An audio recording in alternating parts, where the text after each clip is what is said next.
24 में से 18 घंटे सेम चीज। न स्टाइल मारना जानते हैं, न कपड़े पहनने का शौक है।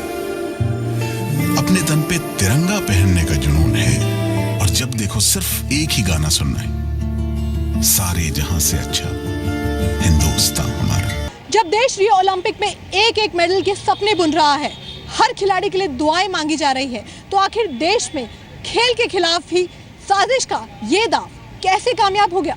षड्यंत्र की तरफ फंसाया जा रहा है कि मैं ओलंपिक ना जा सकूं।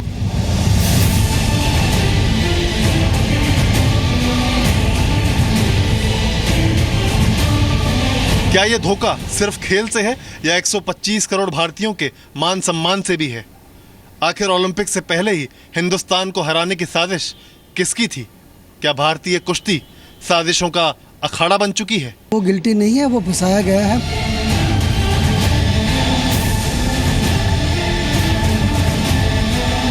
क्या नरसिंह यादव ने खेल में डोपिंग की या फिर डोपिंग में नरसिंह यादव के साथ खेल हुआ?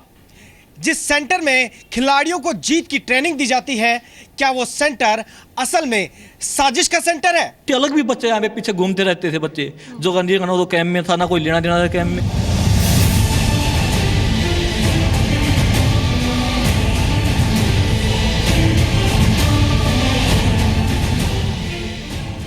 तो क्या खिलाड़ी की जलन में देश के मेडल के साथ खिलवाड़ हुआ?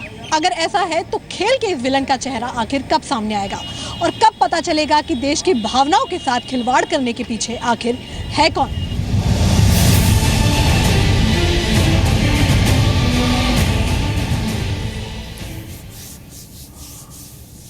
आधुनिक ओलंपिक में भारत ने पहली बार साल 1900 में हिस्सा लिया था, और अब तक 116 साल के ओलंपिक इतिहास में भारत को कुश्ती में 4 मेडल मिले।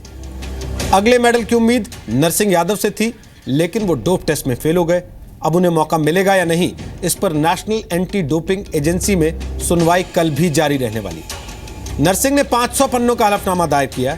इसके साथ ही एक बड़ा सवाल यह भी उठा है कि देश के 125 करोड़ लोगों की उम्मीदों पर पानी फेरने की साजिश किसकी थी, और देश में खेल से हो रहे खिलवाड़ के गुनहगार आखिर कौन लोग? मेरी सहयोगी किरण चोपड़ा इस वक्त हमारे साथ लाइव मौजूद हैं दिल्ली से। वो लगातार नजर रखे हुए हैं जो सुनवाई चल रही थी नरसिंह यादव के मामले को लेकर, उस पर। तो अपडेट किरण से पहले लेते हैं। किरण, फिलहाल क्या स्थिति है? आज जो सुनवाई हुई उसमें क्या क्या बातें सामने आई? रोहित, 3.5 घंटे की सुनवाई चली, जिसमें नरसिंह यादव का पक्ष आज पेश किया गया। नरसिंह यादव वकीलों के साथ आए थे, पूरी तैयारी के साथ आए थे।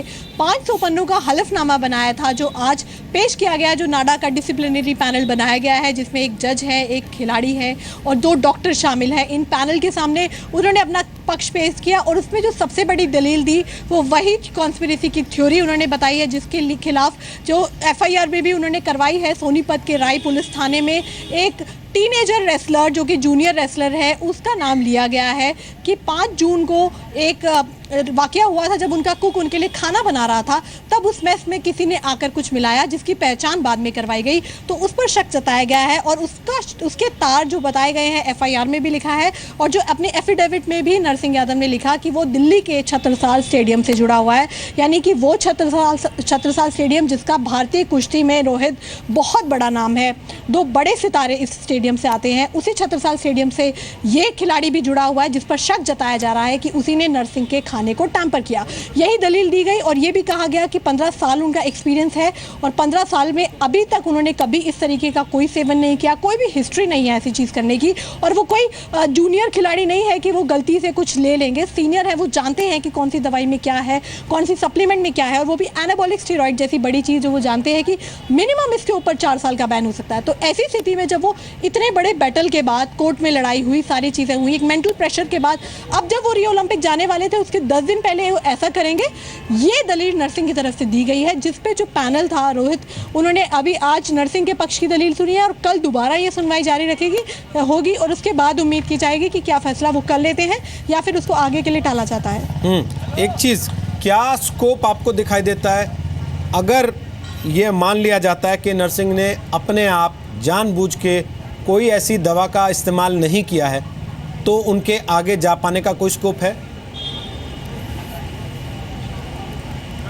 देखिए, अगर वो कन्विंस करने में कामयाब हो पाते हैं नाडा के पैनल को, तो नाडा ने रिपोर्ट ये बनाकर वाडा को भेजेगी, जो कि वर्ल्ड एंटी डोपिंग एजेंसी है, जो कि ये सारे के सारे मामलों को देखती है। अब उसके बाद वाडा के ऊपर ये सारी चीज़ रोहित आ जाती है, क्या वाडा ये दलील स्वीकार करेगी कि एनाबॉलिक स्टेरॉइड जैसा बड़ा ड्रग एक खिलाड़ी के शरीर में कैसे आ गया। और सबसे बड़ी बात यहाँ पर ये अहम हो जाती है कि क्या वो प्रूफ कर पाएंगे इस थ्योरी को, क्योंकि अभी सिर्फ आरोप है, सबूत उनके पास कुछ भी नहीं है, सिवाय उस मेस के कुक के जो कि ये कह रहा है कि उन्होंने खुद देखा था उसे मिलाते हुए, लेकिन उस दिन वो खाना फेंक दिया गया था। उसके बाद की कोई गारंटी नहीं है कि कब देखा गया कब नहीं देखा गया। नाडा ने उनके वहाँ जाकर खाने की सैंपल की जांच की जब पिछली बार शनिवार को सुनवाई हुई थी, लेकिन वो क्लीन आई है, क्योंकि जाहिर तौर पर अगर किसी ने कुछ मिलाया भी है जो इस तरह की साजिश की आशंका है, तो वो अभी तक तो वॉश आउट हो भी गया होगा। तो ये प्रूफ करना रोहित उनके लिए बहुत बड़ी टेढ़ी खीर है कि किस दिन उन्होंने, जो कि बात की जा रही है कि 25 जून और 5 जुलाई को डोप टेस्ट हुए थे, यानी तकरीबन 1-1.5 महीने पहले। अब खिलाड़ी एक दिन में 4 घंटे ट्रेनिंग करता है तो 10 बार पानी पीता है और 4 बार खाना भी खाता है दिन में। अब किस दिन उनके किस पानी में क्या मिलाया गया था या उनके खाने में क्या मिलाया गया था, इसको प्रूव करना अगर हम प्रैक्टिकल तौर पर देखें तो बहुत मुश्किल है। लेकिन क्योंकि हिस्ट्री इस केस की जो हमने देखी है कि हिस्ट्री बहुत ज़्यादा कंट्रोवर्शियल रही है, तो इस छोटी सी उस पर उम्मीद पर कायम है नरसिंह यादव की पूरी उम्मीद, और फेडरेशन उनके साथ खड़ा है, सरकार उनके साथ खड़ी है। तो यहाँ एक थोड़ी सी उम्मीद ज़रूर निकल कर आती है कि अगर वो कन्विंस हो पाते हैं तो शायद ये मामला फिर से पलट जाए। चलिए किरण, बहुत बहुत शुक्रिया फिलहाल आपका ये जानकारी देने के लिए। लेकिन सवाल यह कि अगर नरसिंह के साथ साजिश हुई तो पूरे देश की खेल व्यवस्था शक के दायरे में आती है। इस देश में किसी खिलाड़ी का करियर बर्बाद कर देना क्या इतना आसान है? जो खिलाड़ी बरसों बरस मेहनत करता है सिर्फ इस आस में, इस इंतजार में कि शायद अंतर्राष्ट्रीय स्तर पर ओलंपिक में कभी उसे देश का प्रतिनिधित्व करने का मौका मिलेगा, और जब वो घड़ी आती है तो अचानक उसे पता लगता है किसी की साजिश की वजह से उसके खून में प्रतिबंधित दवा आ सकती है क्या?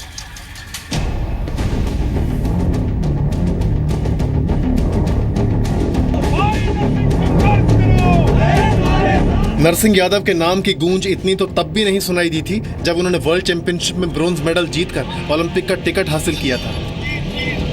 लेकिन अब उन्हें ओलंपिक जाने के सपने को बरकरार रखने के लिए जद्दोजहद करनी पड़ रही है। नरसिंह आज नेशनल एंटी डोपिंग एजेंसी के सामने सफाई देने पहुंचे। इससे पहले हरियाणा के सोनीपत में दर्ज एफआईआर में नरसिंह ने एक जूनियर पहलवान पर खाने में मिलावट करने का शक जाहिर किया है। आरोप है कि उसी नाबालिग रेसलर ने नरसिंह के खाने में प्रतिबंधित ड्रग्स मिलाई थी।